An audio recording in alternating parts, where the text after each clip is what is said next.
भूमिहार और ब्राह्मणों की आबादी का अंदाजा मत लगाए कि सवर्ण आयोग का पुनर्गठन करो और उसे संवैधानिक दर्जा दो।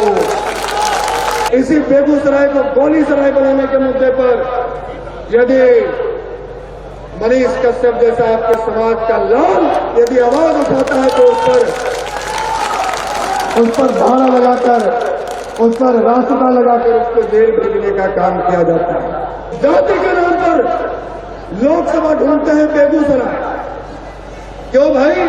तो बेगूसराय में 5.5 लाख भूमिहार होता है और जब चुनाव जीत के चल जाएंगे तो हम भूमिहार नेता नहीं रहेंगे, हम हिंदू के नेता बन जाएंगे।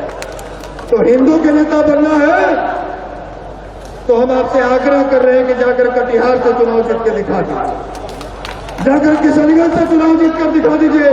और यदि भूमिहार बहुल क्षेत्र से आपको चुनाव लड़ना है तो भूमिहारों की समस्याओं पर आपको बोलना ही पड़ेगा। बिहार के प्रत्येक जिले में अम्बेडकर छात्रावास बन सकता है, बिहार के प्रत्येक जिले में कर्पूरी छात्रावास बन सकता है, बिहार के प्रत्येक जिले में लोहिया छात्रावास बन सकता है, तो बिहार के प्रत्येक जिले में परशुराम छात्रावास क्यों नहीं बनेगा? ये तो भूमिहार है, ये तो ब्राह्मण है, ये तो राजपूत है, ये सामंती है, ये शोषक है, ये मनुवादी है। शोषक नहीं है, हम पोषक रहे हैं। आज जो महापंचायत का उद्देश्य है, हम लोग 5 सूत्री मांग जो पूरे समाज को लेकर है और कुछ मांगे जो स्पेशल बेगूसराय को लेकर है, हम लोग इस मंच से आप सबों के बीच रखना चाहते हैं। यदि आपकी सहमति होगी तो दोनों हाथ उठाकर समर्थन देंगे और सहमति नहीं होगी तो आप अपनी असहमति दर्ज कराएंगे। अभी हाथ उठाइएगा, जब पहले बोल लेंगे तब। तो हमारी मांग क्या है जो पूरे समाज को लाभान्वित करेगा? हमारी पहली मांग है कि सवर्ण आयोग का पुनर्गठन करो और उसे संवैधानिक दर्जा दो। यदि आप सहमत हैं तो दोनों हाथ उठाकर अपनी सहमति दर्ज कराएं। हमारी दूसरी मांग है कि ईडब्ल्यूएस के तहत गरीब सवर्ण छात्रों को जो 10% आरक्षण का लाभ दिया गया है उसमें उम्र सीमा में छूट दी जाए, परीक्षा शुल्क में छूट दी जाए और सीटेट में जो भी सीटेट की जो बहाली हुई, जो परीक्षा हुआ उसमें ईडब्ल्यूएस कोटे को लागू नहीं किया गया है। सरकार उस ईडब्ल्यूएस कोटे को लागू करे। हमारी तीसरी मांग है कि यदि बिहार के प्रत्येक जिले में अम्बेडकर छात्रावास बन सकता है, बिहार के प्रत्येक जिले में कर्पूरी छात्रावास बन सकता है, बिहार के प्रत्येक जिले में लोहिया छात्रावास बन सकता है, तो बिहार के प्रत्येक जिले में परशुराम छात्रावास क्यों नहीं बनेगा? परशुराम छात्रावास में बने जहां सामान्य वर्ग के गरीब बच्चे मुफ्त में रहकर अपनी पठन पाठन कर सके। हमारी चौथी मांग है कि 2013 में जो नाम के लिए सवर्ण आयोग बनाया गया था उसकी कमेटी ने एक रिपोर्ट सार्वजनिक किया और वो रिपोर्ट नीतीश कुमार जी के टेबल पर 10 वर्षों से आज भी धूल खाक रही है। नीतीश कुमार जी ने उस पर कोई कार्रवाई नहीं की थी।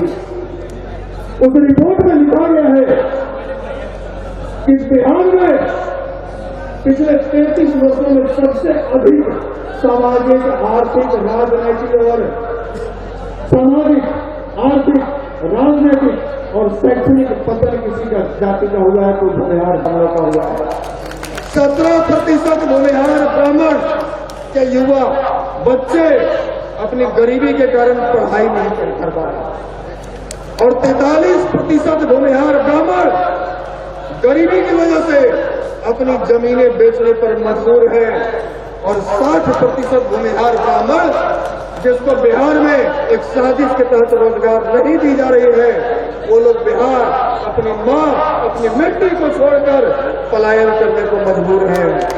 और यदि इस तरह के मुद्दों पर, यदि बिहार के रोजगार के मुद्दों पर, बिहार में भ्रष्टाचार के मुद्दे पर, बिहार में लूट के मुद्दे पर, इसी बेगूसराय को गोलीसराय बनाने के मुद्दे पर यदि मनीष कश्यप जैसा आपके समाज का लाल यदि आवाज उठाता है तो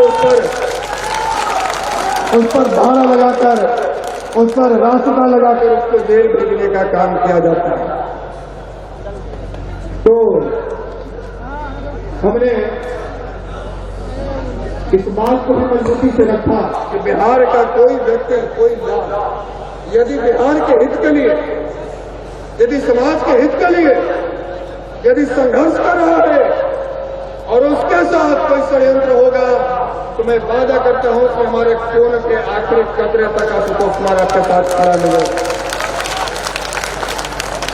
बेगूसराय से संबंधित जो हमारी मांगे हैं, जो 5वीं मांग पर जिसमें मैं आधी बात रखा कि जो सवर्ण आयोग के रिपोर्ट के मुताबिक विगत 33 वर्षों में हमारे जो हालात हुए हैं, कई प्रतिशत लोग समाज की मुख्य धारा से बहुत पीछे चले गए। उनको वापस समाज की मुख्य धारा से जोड़ने के लिए जिस प्रकार से राजस्थान सरकार ने ऑल ब्राह्मण वेलफेयर एसोसिएशन बनाया, ऑल ब्राह्मण वेलफेयर एसोसिएशन, उसी प्रकार से बिहार सरकार ने ब्राह्मण भूमिहार समाज के वैसे लोगों के लिए जिनकी स्थिति आज बद से बदतर हो गई है, वैसे लोगों को समाज की मुख्य धारा से जोड़ने के लिए एक वेलफेयर एसोसिएशन का गठन करें और प्रत्येक वर्ष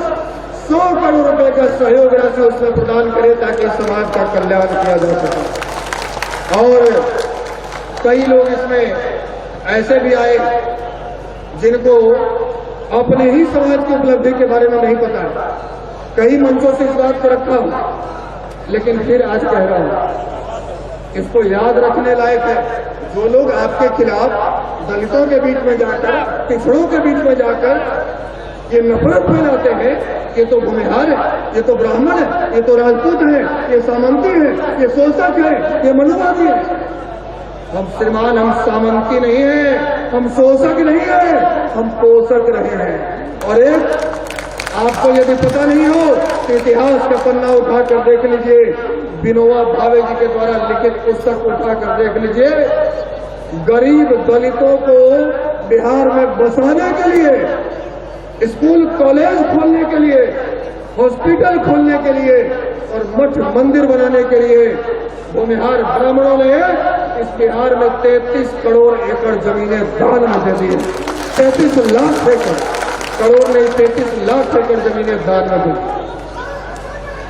जय, तो हम मानते हैं कि इस वर्ग से ज्यादा दानी दानवीर कर्ण भी नहीं है जितना दान इस समाज में दिया। और आज आपको शोषक और सामंती के रूप में यदि परोसा जा रहा है तो कहीं न कहीं कमी हमारी, कमी आपकी और कमी उन लोगों की भी है जो जाति के नाम पर लोकसभा ढूंढते हैं बेगूसराय। क्यों भाई? तो बेगूसराय में 5.5 लाख भूमिहार होता है। जाति के नाम पर तो हमको वोट नहीं देगा, और जब चुनाव जीत के चल जाएंगे तो हम भूमिहार नेता नहीं रहेंगे, हम हिंदू के नेता बन जाएंगे।